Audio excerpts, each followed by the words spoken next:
একটা হাঁটু ব্যথার জন্য স্টেরয়েড ইনজেকশনের ইন্ডিকেশন কি বা কখন দিব?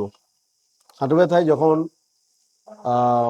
মেডিসিন অথবা ফিজিওথেরাপির পরেও ব্যথা কমে না অথবা তীব্র ব্যথা থাকে, তীব্র ব্যথাটাকে ইনফ্লামেশনটাকে কমিয়ে দেওয়ার জন্য আমরা স্টেরয়েড সাজেস্ট করি।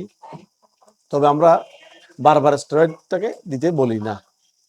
শুধুমাত্র অ্যাকিউট একটা ফ্লেয়ার, যা হঠাৎ করে তীব্র ব্যথা, তীব্র ইনফিউশনটা কমিয়ে দেওয়ার জন্য স্টেরয়েডটাকে আমরা সাজেস্ট করি।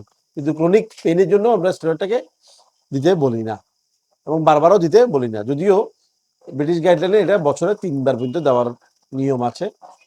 তো আমরা সাজেস্ট করি প্রয়োজনে আমরা এটা দিব ইমার্জেন্সি কেসে। তবে আমরা যেটা সাজেস্ট করি সেটা হলো পিআরপি।